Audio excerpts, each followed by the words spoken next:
Welcome to the Taking the Lead podcast, where we empower people to be unstoppable. I'm Christina Hepner with my co-hosts Leslie Hoskins and Timothy Cuneo. We have had a lot happening so far this summer at Leader Dog. Yes, absolutely. We've had camp happen. We've had classes in and out with Guide Dog, O&M, but also we have had teen O&M already twice this summer. Yeah, that is great. Leslie, can you tell us a little more about what teen O&M is? Yes, teen O&M is pretty exciting. It's one of our newest programs. We've only been doing it for a couple of years now. And teen O&M is when we actually bring in teens, anybody kind of like high school age. So ideally, they've completed maybe freshman year of high school, but going back to high school in the fall, ideally, there's wiggle room there. But they come and they actually come with an adult supporter. So this is different than any of our other programs where people would come individually or independently.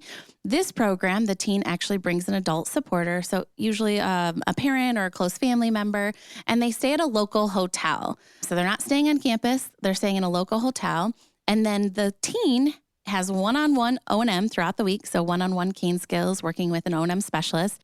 And then that adult supporter has kind of like a learning track of their own too. So it's an opportunity for them to put on a blindfold or vision simulators and learn a little bit of basic cane technique. It's an opportunity to observe their teen and see what they're doing and how they're traveling. You know, what can they do to help when they're out practicing, or when should they, really back off and kind of let them do it independently. So It's been really fun. We've had a lot of success and a lot of positive feedback from it. That is such a cool new program we got. It was a pilot last year. And when I go out and talk to the Lions, I tell them about this new program, and they're really excited because they see the Leader Dogs expanding. And everybody knows that the Lions invest into Leader Dog, and they're excited about this new program. Their ears really perk up when I talk to them about this new teen thing going on. Yeah, that's great, because the Lions Club organization, it's an international organization that 3 members founded Leader Dogs for the Blind. So they really do a lot of support for people who don't know. It's not actual lions that Timothy is talking about. It is a great organization, service organization that really supports us. Yeah. And the cool thing about the teen O&M too is that Leader Dog still covers all of the costs. So Leader Dog is paying for flights or transportation for both the teen and adult supporter. Leader Dog is covering the hotel expenses, meals, everything like that, helping with transportation to and from our campus and the hotel. So it's just a fantastic, another free program. But what we were finding really is that parents a lot of times, or doctors or teachers, are always like, get a guide dog. A guide dog's going to fix everything. My kid needs a dog. And we know that's just not the case, right? It has to be that teen or that adult's decision, whoever's getting the dog, because they're going to be the one responsible for it. So it was overall just an opportunity for us to educate not only teens, but their number one supporters, their support network in their life. And it's been really successful. It's super fun. So we still have another week coming up in August where we'll get to meet some more teens and adult supporters, and I'm sure carry on for years. So it's a great program. Yeah. So if people want to find out more information about this as well, you can head to leaderdog.org. And under our client programs, we have a teen orientation mobility tab. So you can find out information if you want to sign up for the next round next year. Yeah, absolutely. Looking forward to it. But we are getting started today. We're going to jump right in it. Today's guests have a very unique story that we are excited to share. Yes, Karl Dahlke was a client at Leader Dog in February of 1991 and was matched with Leader Dog Remington. Now, fast forward 28 years later, and his daughter Beth Dahlke started at Leader Dog as a team member. Hi, Beth and Karl. Welcome to the podcast. It's great that you're both here. Let's start off. Can you guys tell us a little bit more about yourself? Let's start with Karl. Yeah, chronological order. There you go. Yeah, it makes sense. Yeah, so I was born actually with glaucoma. You think of glaucoma as an elderly, eye condition, and it usually is, almost always is, very rarely, but it can happen in a newborn. And so I had very, very limited vision and pretty much had lost all of it by age 10. But because we knew where I was headed, there was no question, I actually got some cane training as early as 7, 8 years old. And, how unusual is that? But I'm glad I did.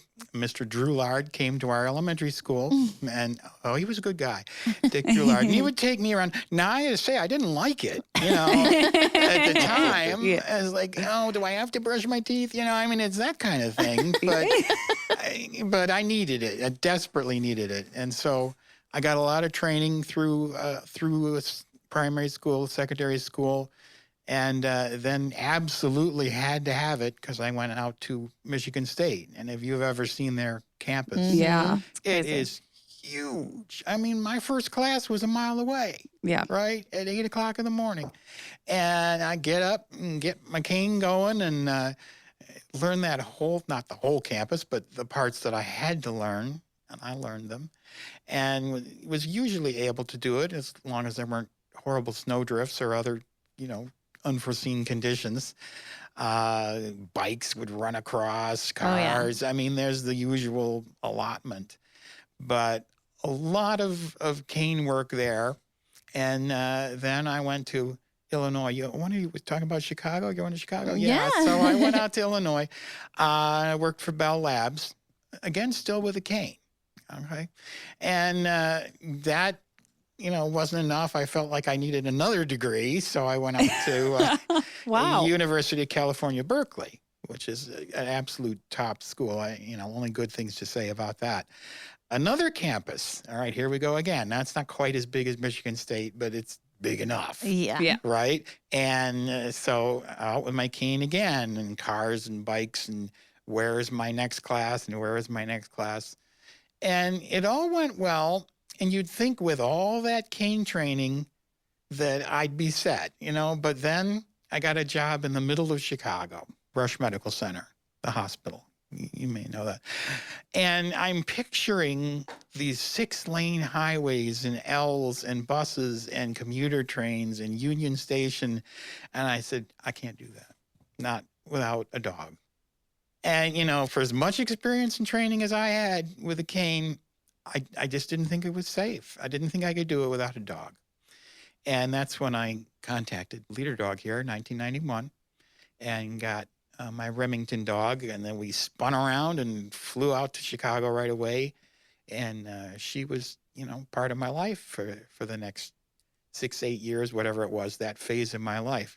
Just wonderful dog. Wonderful dog. After all that cane travel and what environment couldn't you accomplish or conquer at that point? I feel like that's crazy. But why Leader Dog at that point? Well, do you mean why the dog or why this school specifically? A little bit of both. All right. Well, as I say, I did a kind of analysis, and it was a step up from anything I'd ever done before. Some of those streets, you've seen them if you've been to Chicago, there's 6 lanes and they're racing. Yes, for sure. And some of them aren't even perpendicular to No, your path. they are not. And when they go on an angle, it is easy. So easy to get. I don't care how much training you've had. It is so easy to get lost. And it's dangerous. I'm not just convenience or whatever. It could be dangerous. Yeah. And there's also the fact I'm doing this every day. I want to enjoy it.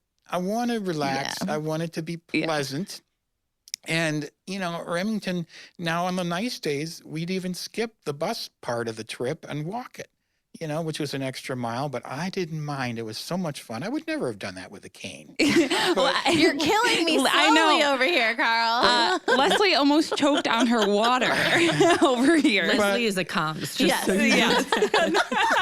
But with the dog, it was so easy. And it was so fun. And it's good for her, too. Keep her in shape. Oh, my gosh. Yeah. We're Fantastic. we're doing a good walk today, Rem. Get ready. We're not doing the bus part. We're doing the walk. And as to why a Leader Dog, well, of course, I grew up around here, so it was the school I knew. Mm-hmm. And maybe that's most of it. But I was comfortable with it. I was familiar with it. And so there we are. Yeah. So, Beth, now you are here working at Leader Dog. Tell us a little bit about that journey. Your dad had quite a journey with Leader Dog in Remington. Right. So how did that impact you in your career right now? Right. So I grew up with Remington. So Remington was already a part of the family before I was even born, because I was born in 93. Okay. So I just had this perfect little behaved black lab that I would just crawl on and sleep on all the time. And I'm like, yeah, this is normal. Doesn't everyone's dad have a guide dog that takes them everywhere and is perfect little pet at home?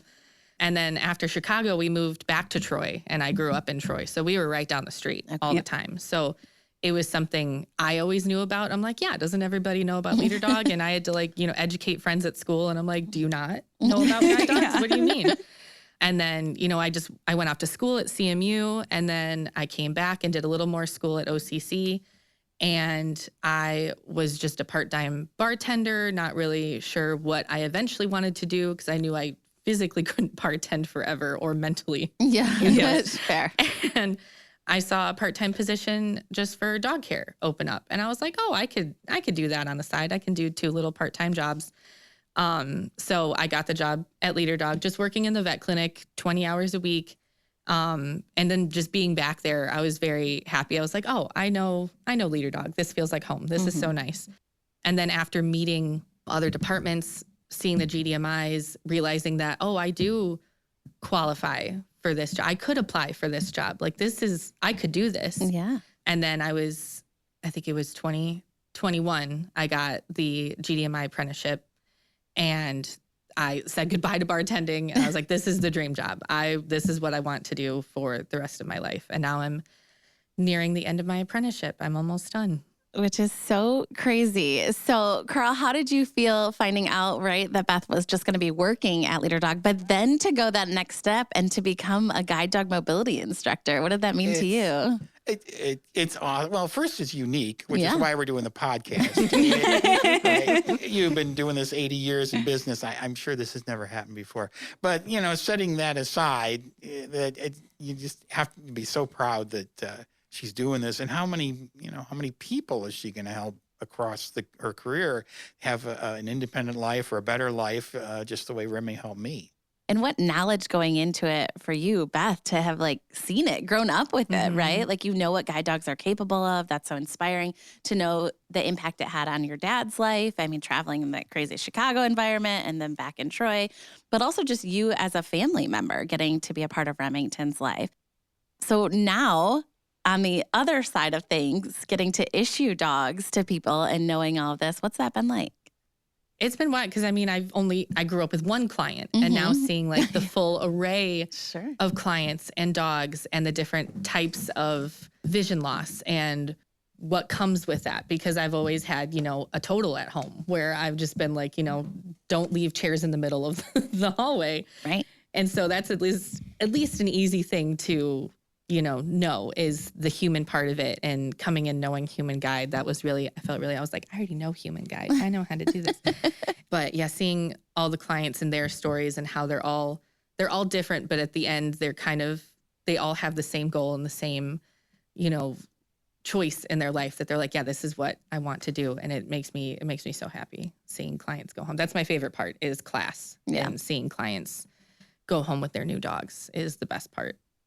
So, Beth, what was it like coming to Leader Dog and working with the instructor who trained your father to use his cane? I did. I worked with Randy for a little bit, and Randy is a character. Oh, he is. And he wasn't there for too long. He was there for maybe a year before he retired. So we worked together for a little bit. I do still work with Sue Horn, his wife, who's still an instructor. So she always has all the Randy stories for me.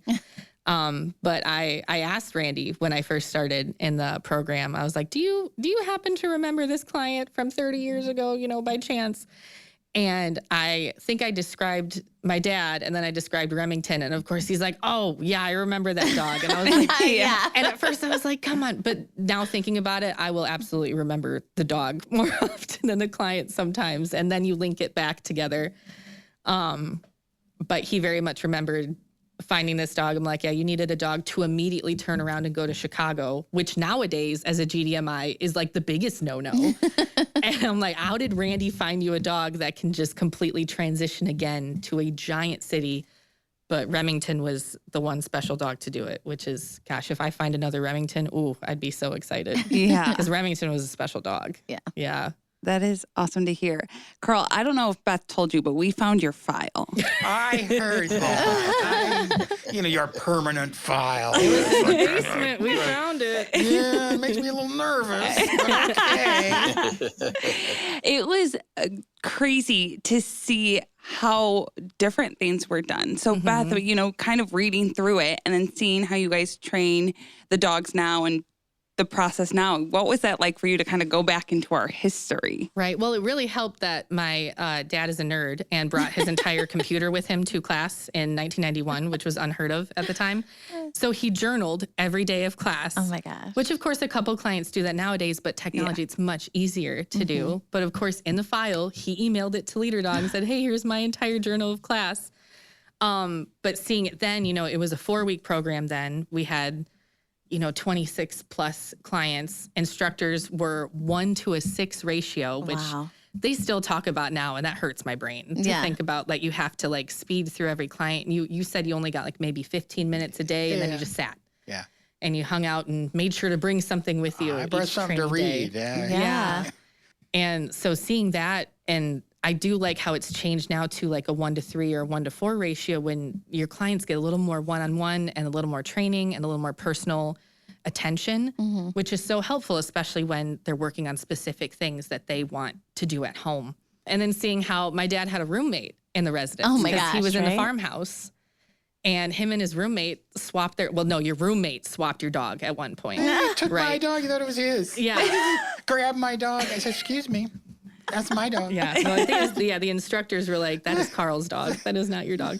But now residents have their own room and they can have their own time to bond with their dog and be with their dog.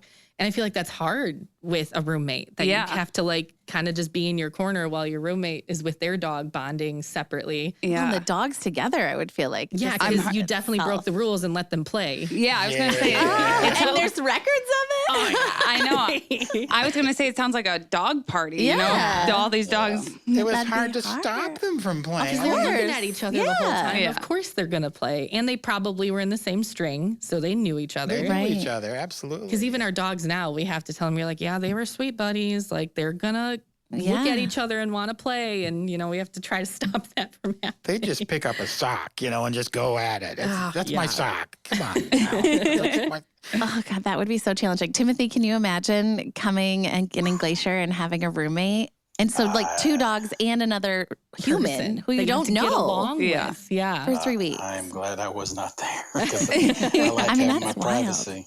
Yeah, it's wild. It's Yeah. wild. And living with somebody you don't know for 3 weeks now. And we got along great, but we didn't have to. It didn't have to Yeah. play out that way. Yeah. But we did. Yeah, it kind of sounds like summer camp. You're bunked with other people. Freshman year. I mean, college. College, right? Yeah, In that's Wasn't the it dorms. last week in your journal you were saying you were pranking everybody? Oh, we were doing some pranking, Oh my let me God. tell you. You dump somebody in the dog food bucket? Like, I would be Oh. mortified as an instructor. Like, why would you do this? Because it was funny. Oh my God. That's why, because it was funny. What a different time. I know. I love it. I have to talk to Randy. I'm like, why'd you let everybody get away with this stuff, Randy? Yeah. He just hid in his room. He didn't. I don't know what's going on out there. It sounds like it was one big party. Yeah. It was a lot of fun. So, Karl, why only one dog? Why haven't you been back to get another dog? Yeah, because I turned into a telecommuter, and I was working from home, and I couldn't quite justify the incredible expense. I mean, obviously it's not my expense, but it's somebody's. It's such a valuable asset, and it just seemed like it would be underutilized for me to just sit in my office in my house all day. And yeah, we could walk around the neighborhood. I mean, we could do some things, but I couldn't justify it. I didn't think we needed it. That is so smart. You know what? That is the way to think about it. If you don't have the work for the dog, it's not going to be a good fit for anybody. The It's dog's going to be not bored. fair to the dog Yeah, either. Really, for they're sure. trained to do something and they're not doing it. So Yeah. I didn't want to do that. I think that's wise. Very wise. Yeah, and we recently had GDMI and client services on to talk about kind of the application and the things to think about when getting a dog. So that's another good thing to think about is Right. where you're working. Absolutely. Absolutely. So now, okay, so Beth, we talked about the file. You got to go through that. Have you gone over it with your dad? So you like to just reminisce? I did it immediately that Yeah. day after I showed you guys. I was like, Dad, why did you write all of this out?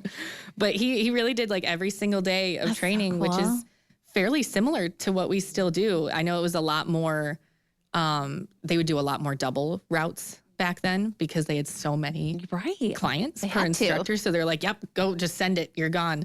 But they would still, start on the practice course and then you would make your way downtown And then you would start doing, the bigger, like you came to Birmingham, I think you wrote in your Well, in your I journal. did some things that some of the other clients and dogs didn't do. Oh, yeah, because you had to go to Chicago. Because they knew I Yeah. had to do escalators, and some dogs can't handle escalators. Yeah. Right. And I had to do revolving doors. Some dogs can't do. So there were some times when I was out and maybe some of the other class wasn't there. Right. Which is what we do now. Like that last week of training very much Unique. branches out to each client's specific needs. So yeah, a lot of the journal is very similar. Like it's very similar to what we still do now. There's just some tweaks that we've made throughout the years. Yeah. But then it was also, dads having every Sunday, my mom would come visit because they're local. Mm-hmm. So she would come hang out, which not many clients get that opportunity to have their wife come visit. Right. And of course, they were newlyweds, so they missed each other. And I'm like, okay, Dad, we can leave this out of the journal that we sent Leader Dog. Well, we better leave it out of the podcast. We'll leave that to the imagination. Leave that up there, yeah. That Just is leave it out there. Too funny. I did, though, when you showed me the file, the logo and stuff from back like the then. paperwork. The So old contract. different, the old Yeah. contract. But everything was in such good shape. It looked like it Yeah. was like brand new paper. Like it hadn't been sitting in, a file It probably folder hadn't for. been touched for 30 years, Yeah. sitting in the basement. And that's crazy though. Like it didn't take you long to find it. Like their filing system is incredible, right? Yeah. Like she walked right down and was like, oh, it's going to be in this, spot. Yeah, and she was like, category. here, last Which name, is- that's where it is. And I was like, oh, I thought this would be a lot harder to find. Yeah.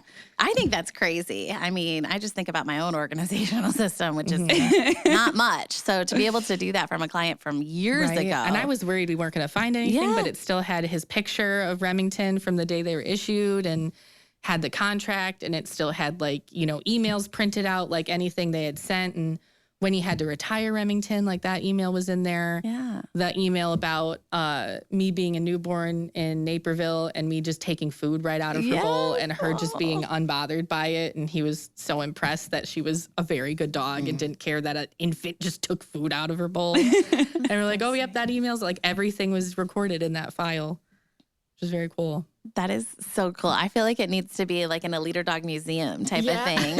And then like the follow through, like the end side of it of Beth, you coming here and now working and being a guide dog mobility instructor, and you're the little baby that was reaching into the bowl. Oh, that's so cute. So Leslie will be starting a Leader Dog Museum. Yeah, I know. There's purpose to that. Now you have to start it. I think that's so cool. So Karl, though, have you been back to campus at all since She took Beth me has been there? back. Yeah, she took me back once. Because it's new. I mean, for me, a Yeah. lot of it's new. And, the individual rooms, and she let me take a dog out for a spin, so to Yeah. speak. So, and around the little practice track. It's funny, I got in the harness and it's just like home. I mean, it's so natural. I just follow the dog, and in like 33 years, whatever, you just pick it right up. Yeah. I I could do definitely it. unclipped. I was like, they're fine. They Yeah. can send it. But like, how cool! What a unique situation Yeah. that, like, unless you know somebody or have that experience, like you would never be able to do that. Mhm. That's awesome, and I'm sure you're happy to hear that nobody is sharing rooms anymore. like Yeah. a few upgrades here and there. I tell you, I almost want to take that dog home. He was a beautiful dog. Yeah, Right. Sunny. Yeah. Well, Yeah. the door is always open. Yeah. You can make it happen. Yeah, just ditch mom. You can go on walks by yourself. Yeah. That is awesome. Well, thank you both for being here today. Like, this is such a fantastic story. It feels like a very much so full circle. And Beth, we can't wait to see all the amazing things that you accomplish as a guide dog mobility instructor and all the lives that you are going to impact. So thank you both for being here. Yeah, thank you. Thank you very much. And thank you so much to our listeners for listening to the Taking the Lead podcast. I'm Leslie Hoskins with hosts Timothy Cunio and Christina Hebner. We hope you enjoyed hearing about Karl and Beth's Leader Dog story. Please join us next time as we continue to dive into the world of blindness. And if you'd like to learn more about applying to our free services at Leader Dog, you can head to leaderdog.org or call us at 888-777-5332. Don't forget, you can reach us at takingthelead@leaderdog.org with any questions or ideas. If you like today's podcast, make sure to hit subscribe and check us out wherever podcasts stream.